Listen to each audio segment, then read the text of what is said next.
Filipenses 1, a partir do 19. Nós vamos do 19 até o 26 hoje. Quando eu olho para esse trecho aqui de Filipenses que eu separei, e tentando fazer uma correlação com o final do ano que está chegando, eu te pergunto: você tem medo do futuro? Você tem medo do amanhã? Você tem medo do ano que vem? Você tem medo do que será do nosso Brasil, da nossa sociedade daqui a uns anos? Eu confesso, irmãos, que às vezes, quando eu ligo a televisão e dou uma olhada no noticiário, em todas as áreas, na saúde, na educação, na segurança, na política, na economia, quando eu olho, eu confesso que às vezes eu tenho um pouco de medo. Eu me pergunto, e sempre que eu apresento uma criança aqui na igreja, eu falo um pouco sobre isso. Eu digo que é uma grande responsabilidade colocar uma criança no mundo nos dias de hoje, e coragem, porque não é fácil criar uma criança nos dias de hoje. E eu confesso que às vezes eu me pergunto: como será esse mundo quando os meus filhos chegarem? Como será esse mundo quando os meus netos estiverem aqui? Eu confesso que às vezes me bate um pouquinho de preocupação com relação ao futuro. Eu acho que essa preocupação é comum, é normal e ela é saudável, senão nós seríamos malucos. Se a gente não olhasse para o mundo, para a maldade, para a corrupção, para a iniquidade, para a perversidade que tem alcançado esse mundo, e se a gente nem se preocupasse, eu acho que nós seríamos meio que doidos, indiferentes às coisas. Se a gente não lamentasse, se a gente não ficasse entristecido pelo que tem acontecido pelo mundo afora, quer com cristãos perseguidos ou não, com imigrantes, com pessoas que têm morrido simplesmente nas barbáries que têm acontecido, nós seríamos loucos. Então eu acho que essa preocupação com o ano que vem, essa preocupação com o que o mundo nos reserva, até certo ponto ela é saudável, mas a gente tem que ter um limite, e é isso que a gente vai aprender com Paulo agora. Embora você vai ver que eu não duvido que Paulo tivesse uma preocupação com o futuro, Paulo se preocupava com a igreja, Paulo se preocupava com os irmãos, Paulo se preocupava com o que iria acontecer no progresso do evangelho. Paulo tanto se preocupava que ele repreendia os erros teológicos, ele puxava a orelha dos hereges, ele alertava os irmãos para os perigos de se afastar dos caminhos do Senhor. Mas você vai perceber que numa instância final, a morte, o futuro final, não amedrontava Paulo. Paulo olhava para a morte não como um fim da vida. Paulo percebia ou entendia que a sua vida não terminaria naquela guilhotina que o esperava, mas que a sua vida tinha um destino final infinitamente maior. Para Paulo, o final de sua vida não se resumia a uma cova gelada a 7 palmos debaixo da terra. Paulo sabia que seu destino final era a presença de Deus. Então eu queria que a gente, embora o contexto que a gente vai estudar aqui seja outro, mas tentando fazer uma aplicação com o ano que termina, eu queria te convidar e também me alertar a que a gente tenha sim preocupações com o futuro, preocupações com a próxima geração, preocupação com o nosso país, com a nossa cidade, com o lugar onde nós habitamos, preocupação com a igreja. Como quantas vezes eu digo: olha, irmãos, eu não sei o que vai acontecer com algumas igrejas quando os mais antigos se forem, porque são os mais antigos hoje que têm sustentado a igreja de portas abertas. Mas em última instância, ainda que o mundo se corrompa de maneira que ele vire um inferno na terra, a gente não pode temer o amanhã. Ainda que a política se corrompa de maneira que a gente não tenha mais esperança no amanhã, a nossa esperança está em Cristo. E é isso que Paulo vai nos ensinar aqui agora. A perspectiva de Paulo qual era? Ele estava prestes a passar por um julgamento. Há uma controvérsia. Alguns teólogos acham que Paulo foi solto depois desse julgamento, ficou ainda 2-3 anos evangelizando e depois foi preso de novo e morto. Outros teólogos não, acreditam que Paulo, essa cadeia que ele está escrevendo da cadeia, essa cadeia que ele está, ali ele vai ser condenado e dali ele vai ser morto. Então a situação de Paulo, embora a nossa situação que a gente vive não seja das melhores, a situação de Paulo era infinitamente pior do que a nossa, muito pior do que qualquer um de nós vive hoje. E ainda assim Paulo nos mostra que o futuro, em última instância, não pode nos amedrontar, não pode nos parar, parar, não pode tirar a nossa fé, não pode nos impedir de continuar olhando para o autor e consumador da nossa fé e caminhando, certo? Então vamos ler 19, vamos ler o versículo 19, diz assim, Filipenses 1,19, porque eu estou certo de que isto mesmo, pela vossa súplica e pela provisão do Espírito de Jesus Cristo, me redundará em libertação. Vamos parar aqui, depois eu vou ler mais um pouco.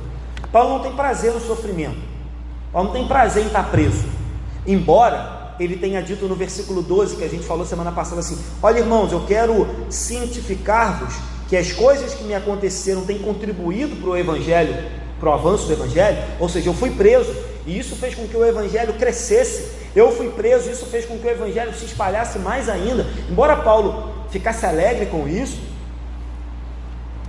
Paulo não é um masoquista, Paulo também não é doido, Paulo é um ser humano como eu e você, e ele tinha o desejo de ser liberto, ele tinha uma expectativa, ele tinha um sonho, ele tinha uma esperança de ser livre daquela cadeia.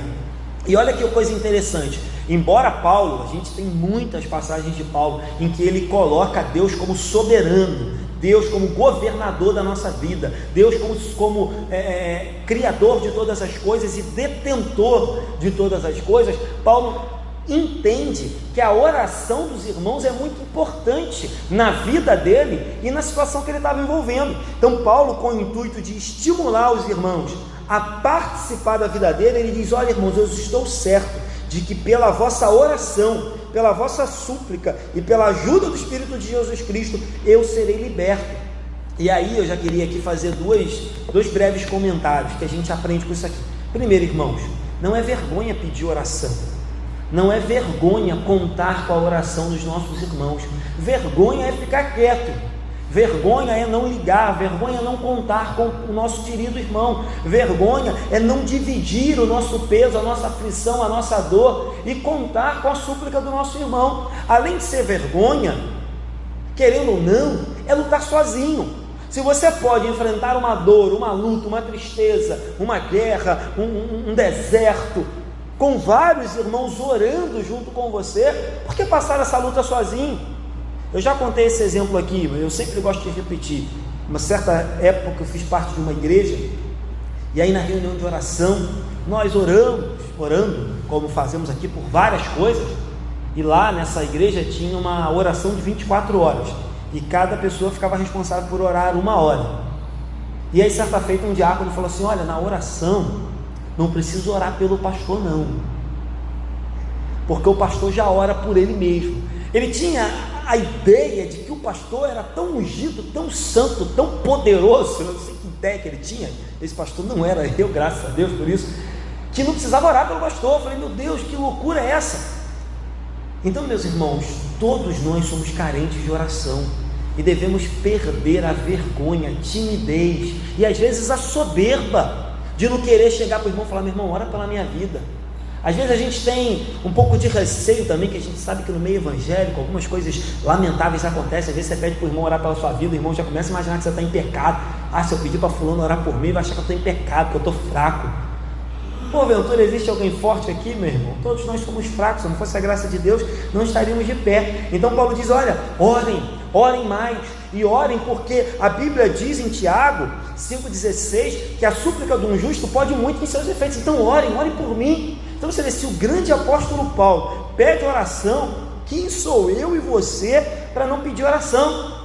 Mas aí Paulo também, ele é esperto, né? Ele diz, olha, eu estou certo que a oração de vocês, mas a provisão do Espírito de Jesus vai redundar em libertação. Então Paulo sabia que ele precisava também, além das orações dos irmãos, do Espírito de Jesus, do Espírito Santo, confortando, consolando e até mesmo o capacitando a suportar a resposta. Porque embora Paulo, como homem que era, desejasse ser liberto e esperasse isso, a gente sabe que Deus nem sempre faz aquilo que a gente deseja. E Paulo estava pronto para isso, a gente vai ler no próximo versículo. Paulo sabia que o Espírito Santo consolaria o seu coração, de maneira que se a resposta fosse liberdade, glória a Deus, mas se a resposta fosse condenação, ele também glorificaria a Deus. porque o Espírito Santo haveria de prover no seu coração aquilo que ele precisava. Vamos ler o versículo 20 para entender que Paulo já sabia disso. Ele diz assim no 20: segundo a minha ardente expectativa e esperança de que em nada serei envergonhado, antes, com toda a ousadia, como sempre, também agora será Cristo engrandecido no meu corpo, quer pela vida, quer pela morte.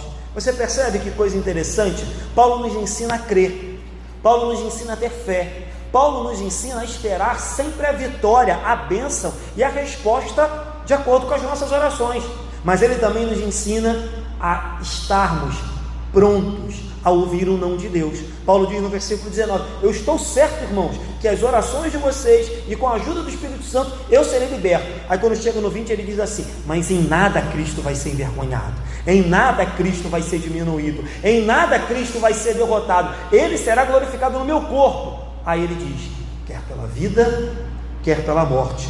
Paulo entendeu que ele não iria sucumbir se a resposta fosse diferente da sua expectativa.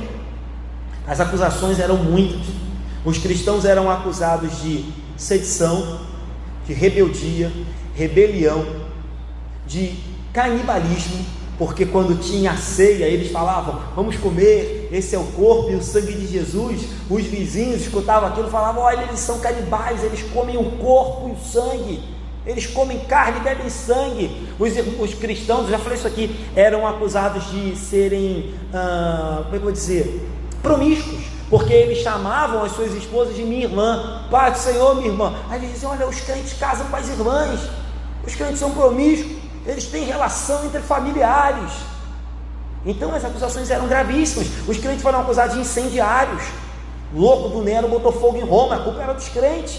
Então as acusações eram muito graves, e Paulo sabia que ele era considerado líder desse grupo, esse grupo terrorista. Seria muito difícil dele ser livre. Então Paulo diz: olha, não importa, quer pela vida, quer pela morte, Cristo será glorificado. Paulo diz à igreja de Filipenses que eles aquietassem o coração deles, não deixassem de orar, mas aquietassem o coração, porque independente do final, independente do futuro, como eu comecei perguntando, você tem medo do futuro?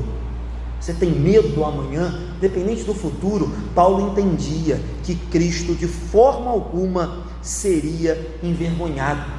A glória de Jesus Cristo, a glória de Deus, tem que sempre ser o objetivo final da nossa vida. A nossa vida, ela é composta de muitas coisas, muitas coisas. Muitas coisas fazem parte do nosso ser, muitas coisas, e muitas são válidas, muitas são bênçãos, e nós devemos investir e buscar isso.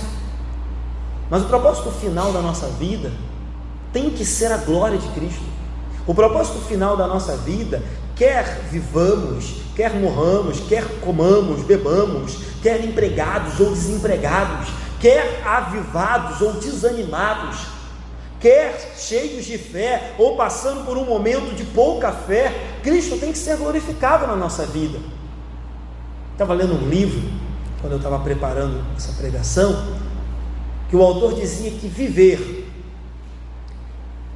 sem que Cristo seja o alvo final da nossa vida é viver uma vida inútil e vã.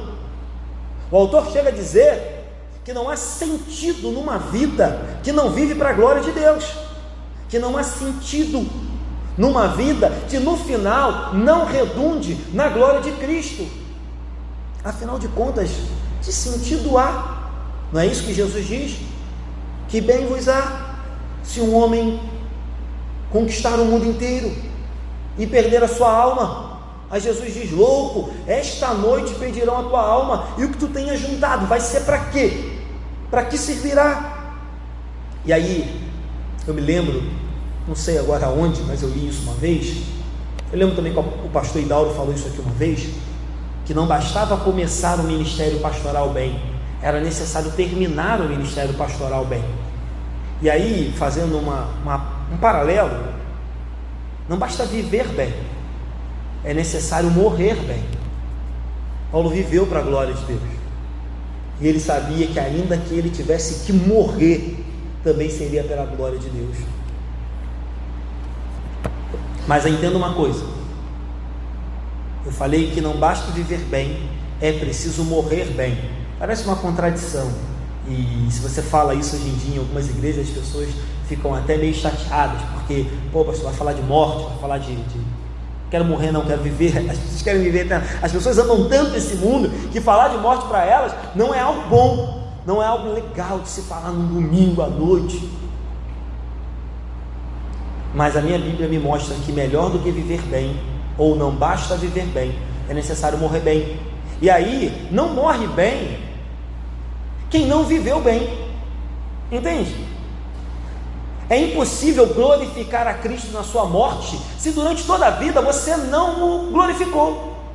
É impossível ter uma morte de um justo, de um santo, se durante toda a vida você foi um ímpio, avesso às vontades de Deus. Há exceções? Claro que há. O ladrão da cruz é uma exceção, mas na regra, o normal é que quem vive para a glória de Deus, morre para a glória de Deus. Quem vive para a carne, morre para a carne. É bom falar isso, eu já falei isso aqui numa outra oportunidade, mas bem rápido, porque às vezes algumas pessoas morrem, e a gente quer santificar a pessoa porque ela morreu. Fulano morreu, principalmente quando é tragédia. Quando é tragédia, a gente quer logo santificar, quer logo dizer que fulano, só porque sofreu uma tragédia, foi para o céu. Calma aí, viveu bem? Viveu para a glória de Deus? Honrou a Deus enquanto em vida? Se honrou enquanto vida, independente da morte que teve, trágica ou não, inesperada ou não, Deus o aguarda. Mas teve uma vida ímpia, é difícil glorificar a Deus na morte. Repito, há exceções, e Paulo nos ensina isso. Viva para a glória de Deus, mas se porventura o amanhã nos reservar a morte, morra para a glória de Deus. É isso que Paulo nos ensina. Quer pela vida, quer pela morte, Jesus será glorificado. 21. Porquanto para mim o viver é Cristo, e o morrer é lucro. Para aqueles que acreditam que a vida nessa terra é tudo o que existe, você entende por que as pessoas se desesperam quando alguém fala de morte? Você entende por que as pessoas fazem de tudo para fugir dessa maldita morte? Você entende por que as pessoas lutam por dinheiro, por prazer, por poder, por cargos? Você entende por que as pessoas lutam? Porque para elas, tudo que existe é essa vida. Então eu quero tudo que eu posso. Tudo que eu posso nessa vida, eu vou fazer de tudo para conquistar. Então as pessoas se doam, matam e morrem para conquistar aquilo que essa vida promete. Aí quando você vai para a Bíblia, Paulo diz: para mim, o viver é Cristo, e morrer, lucro. Essa é a grande diferença entre o cristão e o ímpio. Essa é a grande diferença de como nós encaramos a morte e de como as pessoas encaram a morte. Para Paulo, Jesus era o começo, o meio e o fim da sua vida. Se ele vivesse, Cristo era o motivo da sua vida. Se ele morresse, era lucro. O que Paulo está dizendo, e de novo isso parece muito doido para as nossas vidas nos dias de hoje, é que ele estava nem aí. Paulo diz: olha, para mim é indiferente, se eu vivo é Cristo, se eu morro é lucro, bendito seja o nome do Senhor. Estou indiferente a isso. Então Paulo nos mostra por que nós cristãos, mais uma vez, não precisamos em última instância nos desesperar. Não precisamos, em última instância, ter medo desse assunto. Não gosto de falar de morte. Eu acho que há gosto para tudo, né? Mas certa feita, alguém me disse que não gostava de ver filmes onde tinha muita morte, que não gostava desse assunto, não gostava desse tema. Meu irmão, eu sei que algumas mortes são tristes, e eu não estou negando isso aqui não. A morte de Paulo com certeza foi uma delas. Mas para o cristão, a morte é o veículo que nos leva de volta para casa. Para o cristão, tanto a vida quanto a morte, se elas significam a glória de Deus, ela é desejável. Ela é desejável. Para o cristão, eu comecei falando isso, a morte não é o final da linha, a morte não é o final da nossa existência, a morte não é uma derrota. Para o cristão ela é lucro porque a gente descansa das dores, aflições, do choro, das doenças, dos lamentos dessa vida. Para o cristão é lucro porque nós nós vamos rever os nossos irmãos que estão na glória. Para o cristão a morte é lucro porque eu verei o meu Senhor face a face, como nós cantamos aqui há pouco tempo, aquele hino muito antigo, muito belo, verei o Senhor face a face. Para o cristão é lucro porque eu deixarei de cantar, embora é bom cantar com os irmãos, e eu cantarei junto com o coral de anjos. Para o cristão é lucro porque eu pararei de ver Cristo pela fé e estarei para sempre com Ele. É lucro porque os pecados que hoje me assediam, as tentações que hoje tentam me pegar e me armar ciladas, não mais existirão. É lucro porque esse corpo corruptível será transformado num corpo de glória. É lucro porque o culto que hoje dura 1h30 se estenderá pela eternidade. É lucro porque a ceia que hoje tomamos, com um pedacinho de pão e um copinho de suco de uva, será uma ceia que, não me pergunte, eu não sei explicar, mas será primorosa. É lucro. Por isso o cristão não teme o amanhã, por isso o cristão não teme aquilo que os homens, o diabo ou o mundo possam nos tentar. É por isso que, como a gente sempre diz aqui, os nossos irmãos perseguidos entregam a sua vida voluntariamente pelo amor de Cristo Jesus. Essa é a grande diferença. Essa é a diferença que em todo velório eu falo. Há uma diferença no velório do cristão. Há uma diferença no enterro de um cristão. Porque para a gente, o viver é Cristo e o morrer é lucro. Tudo que vier de Cristo é lucro. Vamos seguir? Agora eu vou ler do 22 ao 26 para a gente encerrar. 22.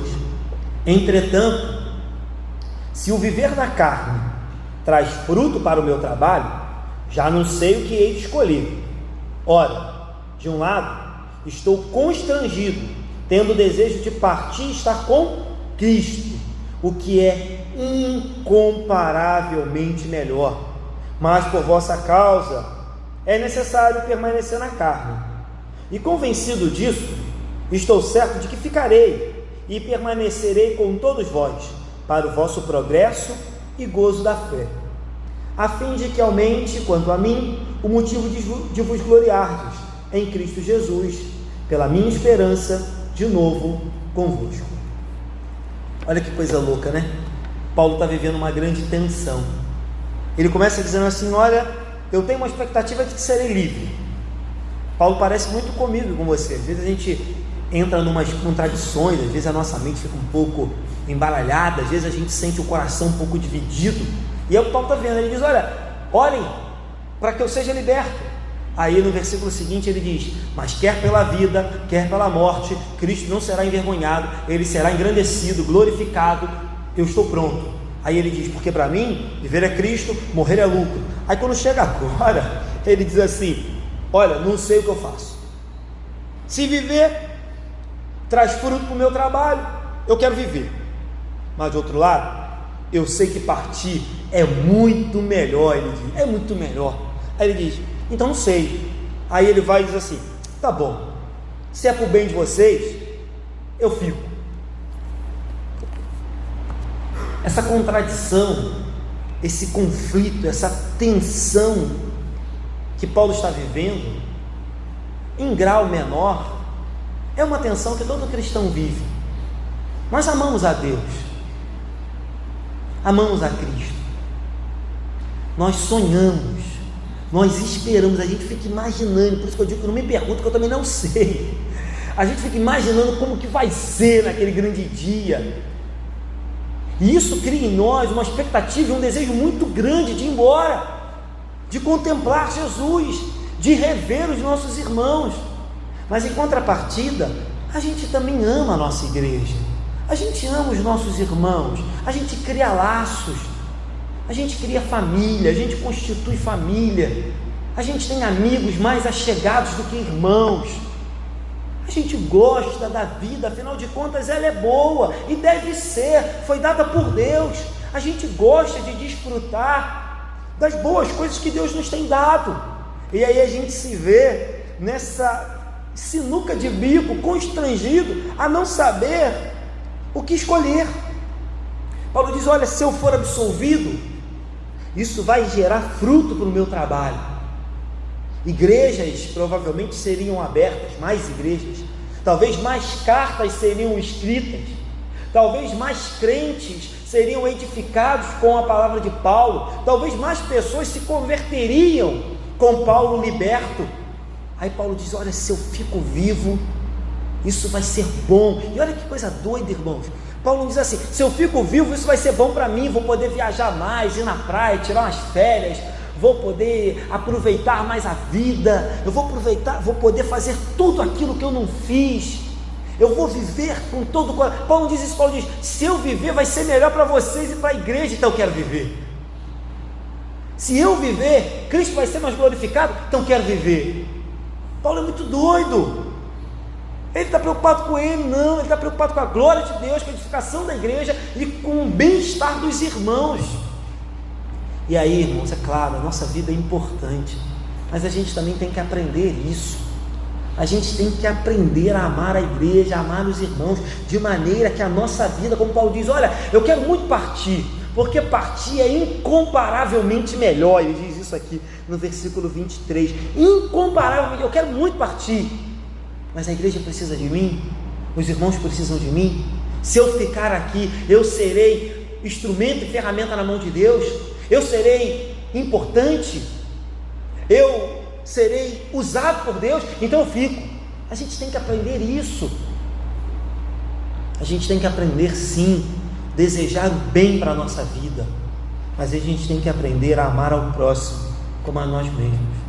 A gente tem que aprender a amar a igreja, a ponto de que, se necessário for, como Paulo diz: olha, eu espero um pouquinho mais para encontrar com o meu Senhor, mas eu ficarei. A gente tem que aprender isso. Paulo não deseja viver apenas em benefício próprio. Paulo deseja viver para a glória de Deus e para o benefício dos irmãos em Cristo Jesus. Que a gente possa aprender isso, a começar por mim, que sou pastor, devo me doar, me dedicar, me empenhar em viver para a glória de Deus e para a edificação da igreja. Mas que isso também seja verdade na sua vida. Você entenda que essa responsabilidade não é só minha, mas é tua também, enquanto cristão no mundo, viver para a glória de Deus e viver para que outras pessoas sejam alcançadas. Outra coisa que me chama a atenção aqui é que Paulo diz que a morte é uma partida. Ele diz assim: olha, eu estou constrangido. De um lado, tenho o desejo de partir. Queria frisar isso, porque Paulo, como eu disse desde o início, não vê a morte como o final da vida. Paulo não vê a morte como uma ida para o purgatório. Paulo não vê a morte como tirar uma soneca por longos anos, como alguns pregam, o sono da alma até que Jesus volte. Paulo não vê a morte como uma possibilidade de reencarnar e quem sabe na próxima vez fazer melhor. Paulo diz: morrer é partir, e não é só partir, não é partir para qualquer lugar, é partir e estar com Cristo. Ele diz: ora, de um lado eu estou constrangido, tendo o desejo de partir e estar com Cristo, o que é incomparavelmente melhor. Então, meus irmãos, a morte para o cristão é uma partida que tem um destino certo, é estar com Cristo. Eu já falei isso aqui em outras ocasiões na igreja. O nosso nome está escrito no livro da vida, o nosso Senhor vive no céu, os nossos irmãos estão no céu, as nossas orações sobem ao céu, o nosso louvor é dirigido ao céu. Ou seja, nós apenas estamos aqui, mas nós não somos daqui. A nossa pátria está no céu, o nosso destino final é lá. Então é por isso que às vezes a gente vive mesmo nesse conflito, nesse desejo de estar com Cristo. Eu escuto muito isso da avó, da Ilana, né? Embora às vezes ela repita isso com muita frequência, né? Aí vira e mexe, ela diz: não aguento mais essa casa, que não aguento, não quero mais fazer reforma, essa casa está horrível, está caindo aos pedaços, eu não vejo a hora de Jesus voltar para eu morar na minha casa eterna. Ela já tem seus 86, né? 85, então ela entende bem o que ela diz, embora às vezes ela fale num tom de murmuração, de reclamação. Eu digo a Ilana que a avó dela, eu me vejo muito na avó dela. A avó de Ilana é uma senhorinha bem rabugenta, sabe? Mas ela, gente, é a melhor pessoa que eu já conheci, mas ela é brava. Aí ela, quando olha para a vida, ela diz: eu não quero mais saber de nada, não quero mais saber de comprar presente para ninguém, não quero comprar presente para ninguém, Natal. Ela diz: eu quero que Jesus volte. E esse deve ser o nosso desejo final. É claro, e aí eu quero fazer um parêntese aqui, que isso não é motivo, tá, meu irmão? E não é isso que Paulo está ensinando aqui, a nenhum de nós desistir da vida. Não é isso. Paulo não está nos dizendo: desiste da vida, já que o partir é incomparavelmente melhor, porque não é isso que ele diz. Ele diz: olha, partir é incomparavelmente melhor, mas se viver é para a glória de Deus e para a melhoria da igreja, eu vivo. Então, não distorçam as palavras de Paulo e peguem também isso aqui como um cheque ou uma autorização para desistir da vida. Se partir é melhor, vou desistir da vida. Se partir é melhor, vou me lançar na frente do trem. Não é isso que Paulo está nos ensinando. Paulo está nos ensinando que se ele vive é para a glória de Deus, se ele morre é para a glória de Deus.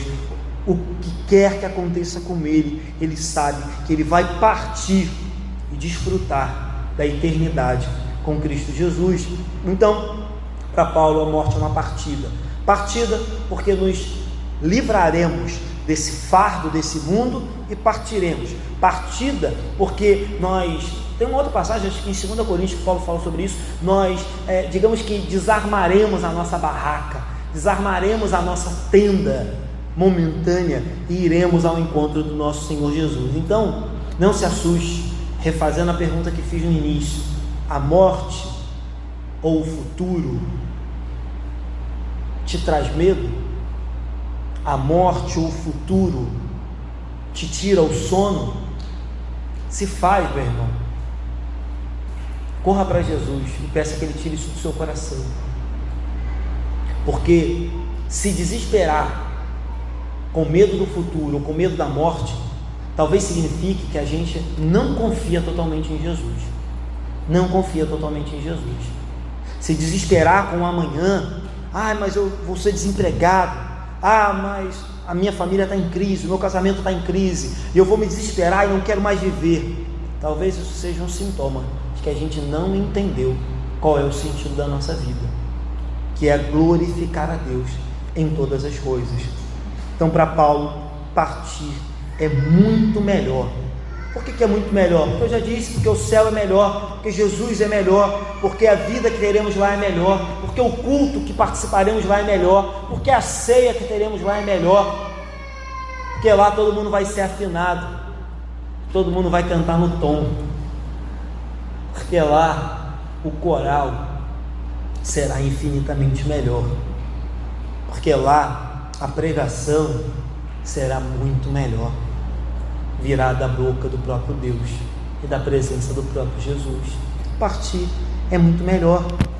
Mas aí Paulo nos deixa esse alerta: olha, mas cuidado, não pense com isso também que eu estou dizendo para que vocês desistam da vida, porque ainda há um trabalho a ser feito. O nosso destino é certo, a nossa morada é eterna, a nossa vida é garantida, mas ainda há muito a que se fazer, ainda há muito a evangelizar, ainda há muitos a serem alcançados, ainda há muita missão para ser feita, ainda há muitos que precisam ouvir de Jesus. Então, por isso que aqui Paulo também não está nos dizendo que podemos ou temos o direito de desistir da vida. O que Paulo está nos ensinando é: trabalhe com os olhos no céu. Trabalhe com os olhos no céu, mas também não olhe apenas para a glória e esqueça do trabalho que precisa ser feito. Isso é um mal em algumas igrejas nossas. Em algumas igrejas as pessoas só trabalham, servem e esquecem de que o trabalho é apenas um meio para alcançar as pessoas, edificar as pessoas até que Cristo volte. O trabalho é um meio, mas há igrejas e há pessoas que acham que a vida se resume ao trabalho. Quando eu digo trabalho, é trabalho para Deus. Mas a gente também há um outro erro, um outro extremo: pessoas que apenas contemplam uma vida eterna, apenas esperam uma vida eterna e se lixam para os pecadores que estão indo para o inferno, para as prostitutas que estão perdendo a sua vida, para o pobre que está passando fome, o morador de rua que não tem aonde ficar, para as crianças que estão no orfanato. Então a gente precisa aprender com Paulo um equilíbrio. Paulo diz: olha, partir é muito melhor, partir é incomparavelmente melhor, mas tem trabalho para mim ainda? Eu posso ser útil ainda para o reino? Há pessoas ainda precisando da minha vida? Eu fico. Como eu disse, os teólogos não têm uma certeza se Paulo foi solto ou se ele realmente foi condenado nessa prisão. Mas independente do que aconteceu com Paulo, ele nos ensina a amar a vida sem ter medo da morte, amar a vida sem temer o amanhã, dobrar o joelho, fazer a nossa oração, e que venha o próximo ano, e que venha o que tiver que vir, porque em Cristo nós somos mais do que vencedores. Amém? Terminar? 4 aplicações aqui rápidas que eu já fiz durante a pregação, só para reforçar. Primeiro, Paulo não tem prazer no sofrimento. Paulo esperava ser livre, esse era o desejo do coração dele, mas ele estava pronto a aceitar a resposta contrária de Deus. Então também aqui não estou pregando aqui, um masoquismo, não estou pregando aqui que você tem que sentir prazer no sofrimento, mas eu estou dizendo que você deve estar pronto também para sofrer por amor de Cristo. Segunda coisa, Paulo reconhece que precisa das orações da igreja, reconhece, embora ele diga: ora, eu estou certo que a oração de vocês e a provisão do Espírito Santo vai me ajudar. Claro, ele não descarta a operação do Espírito Santo, mas Paulo entendia o quanto ele era carente das orações. E aí, meu irmão, nós somos carentes de oração, e sabendo disso, eu te convido: ore pela vida dos seus irmãos, ore pela sua igreja, ore pela sua família, ore por aqueles que ainda não se converteram, ore pelos enfermos, ore a todo momento, crendo que se você está orando, tomara, queira Deus, que outros também estão orando, inclusive por você. Faça a sua parte, ore, porque nós somos carentes de oração. Terceiro ponto, a morte para o cristão definitivamente não é o final da linha. Acabamos de ver isso aqui e nós já sabíamos disso. E por último aqui, quarto lugar, todos os cristãos vivem esse conflito: o desejo de partir e estar com Cristo, e também o desejo de viver aqui e continuar a desfrutar de tudo que Ele tem feito de bom para as nossas vidas. Que a gente consiga encontrar o equilíbrio entre essas coisas: viver para a glória de Deus e esperar ardentemente a volta dEle.